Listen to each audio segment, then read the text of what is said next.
Pernah nggak lo mikir, kenapa sih orang tua kita dari dulu selalu ngingetin, jangan sampai punya utang? Apalagi utang yang ada bunganya, yang kita kenal sekarang dengan istilah keren riba. Mungkin lo mikir, kuno banget sih, sekarang kan zamannya kredit, cicilan, pay later. Gampang, praktis, semua orang juga ngelakuin. Nah, disitulah masalahnya. Kita seringkali cuma lihat enaknya di depan, tapi nggak pernah bener-bener ngitung risikonya di belakang. Di video ini, gua nggak akan ceramah. Gua mau ngajak lo semua buat mikir bareng. Kita akan bongkar 6 fakta mengejutkan tentang hutang riba yang mungkin selama ini lo anggap sepele. Ini bukan cuma soal dosa atau nggak dosa, tapi soal logika, soal gimana sistem ini bisa ngejebak lo dalam lingkaran setan yang susah banget buat dilepas. Kita hidup di era di mana utang itu dinormalisasi. Mau beli HP baru, cicil aja. Mau liburan, pakai kartu kredit. Kelihatannya gampang kan? Tapi di balik kemudahan itu, ada biaya yang nggak kelihatan, yaitu bunga. Bunga inilah yang jadi jantung dari riba. Sedikit demi sedikit, bunga itu ngegrogoti keuangan lo, kesehatan mental lo, bahkan hubungan lo sama orang lain. Dampaknya itu nyata banget dalam kehidupan sehari-hari, bro. Mungkin lo nggak sadar, tapi stres karena mikirin cicilan, cemas tiap tanggal jatuh tempo, itu semua adalah bagian dari dampak riba. Makanya, penting banget buat kita paham betul apa itu riba dan gimana cara kerjanya.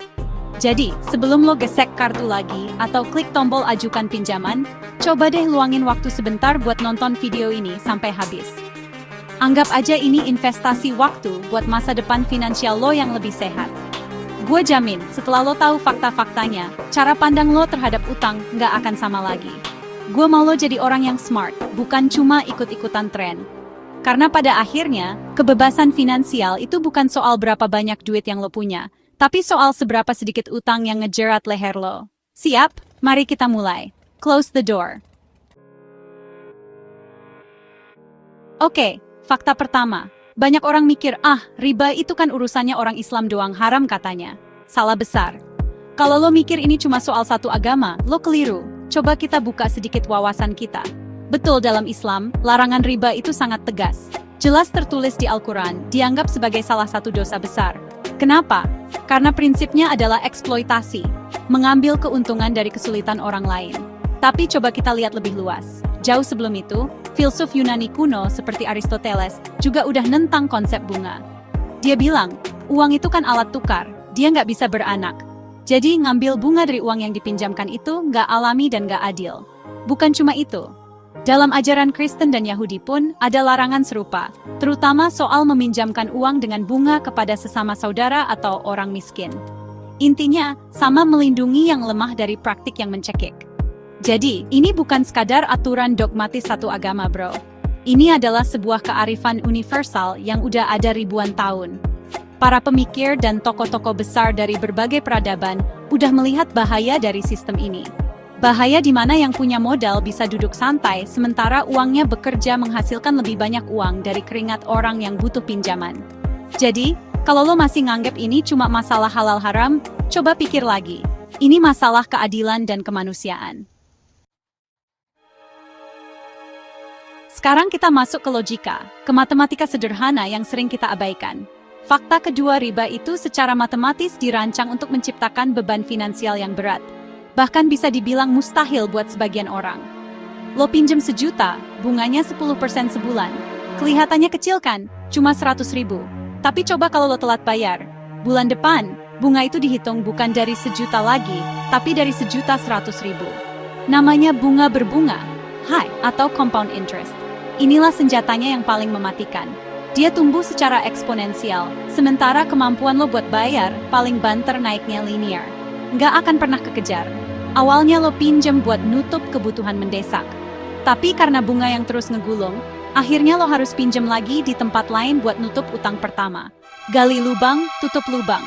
Tiba-tiba, dari utang 1 juta, total yang harus lo bayar jadi 5 juta, 10 juta, dan terus membengkak.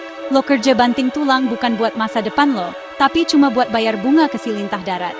Energi lo habis, waktu lo habis, duit lo habis, cuma buat ngasih makan monster yang lo ciptain sendiri.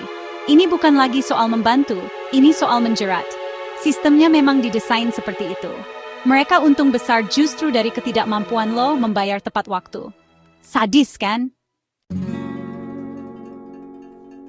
Fakta ketiga ini mungkin yang paling bikin miris, karena dampaknya sosial. Riba itu memperlebar jurang kesenjangan antara si kaya dan si miskin.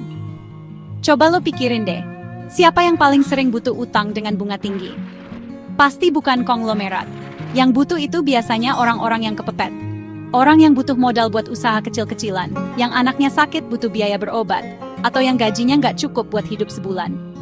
Mereka ini ada di posisi yang lemah, nggak punya pilihan lain. Di sisi lain, siapa yang menyediakan pinjaman berbunga ini? Tentu saja mereka yang punya kelebihan uang, para pemilik modal. Jadinya apa? Terjadilah transfer kekayaan secara sistematis dari bawah ke atas. Orang miskin kerja keras, bayar cicilan plus bunga yang mencekik. Uang bunga itu lari kemana? Ya ke kantong si kaya, yang modalnya makin besar, dan bisa diputerin lagi buat ngejerat lebih banyak orang. Ini lingkaran setan yang sempurna. Yang kaya nggak perlu kerja keras, cukup puterin duitnya, dan kekayaannya nambah terus.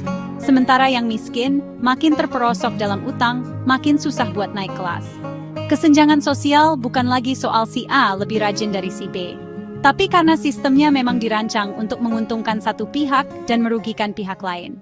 Nggak adil, kan? Utang itu bukan cuma angka di atas kertas. Fakta keempat, dan ini yang paling sering diremehin riba, bisa memicu stres berat dan masalah kesehatan mental. Coba bayangin, setiap hari lo bangun tidur, yang pertama kali kepikiran adalah gimana cara bayar cicilan bulan ini. Setiap kali telepon lo bunyi dari nomor nggak dikenal, jantung lo langsung deg-degan, takut itu debt collector.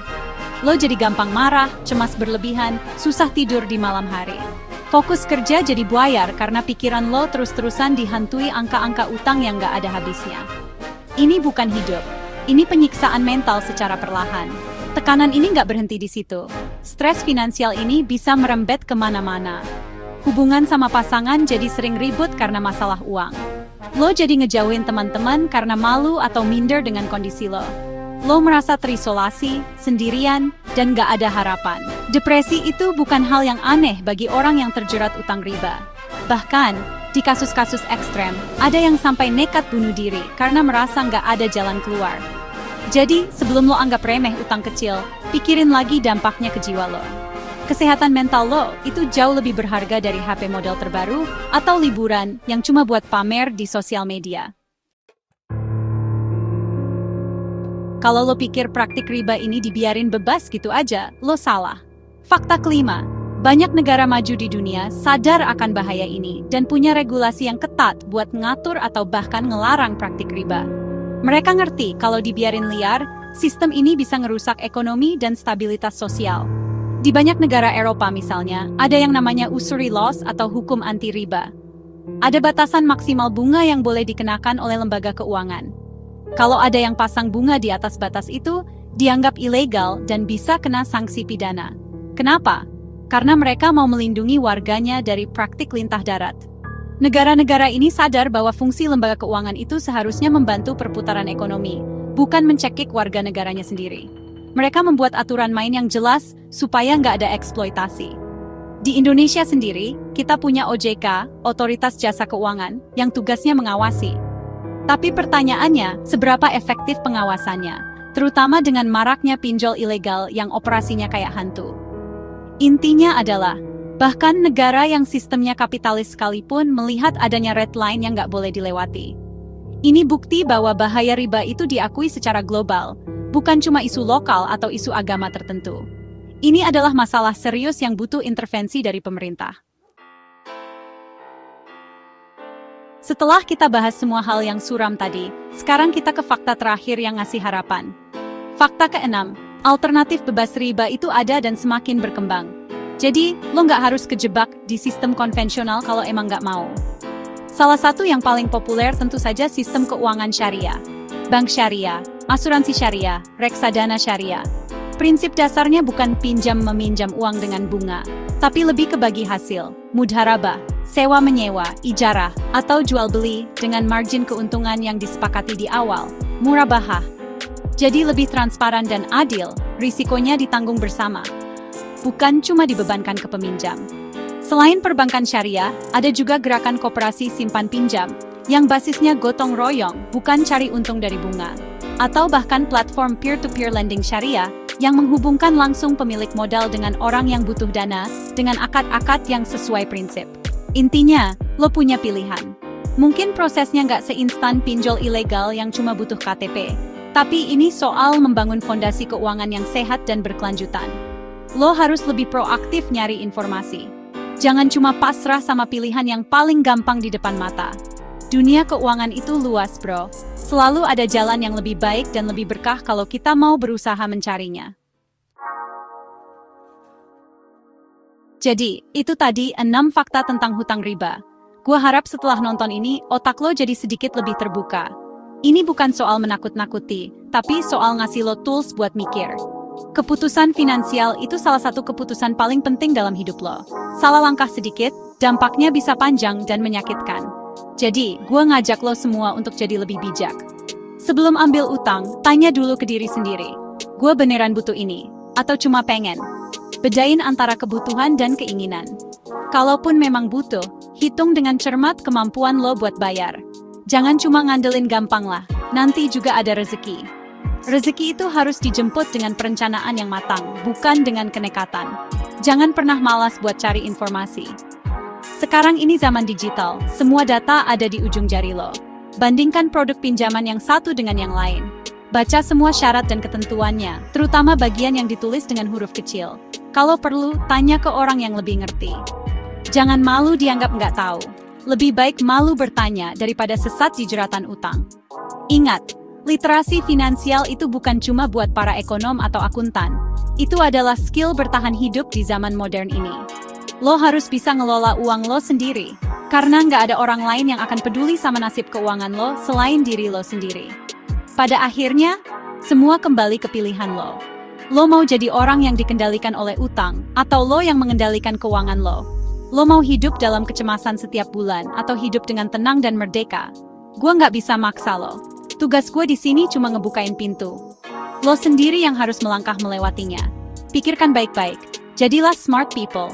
Ambil keputusan yang cerdas, bukan cuma yang gampang. Karena kebebasan sejati dimulai dari kebebasan finansial. Gue User Su. Close the door.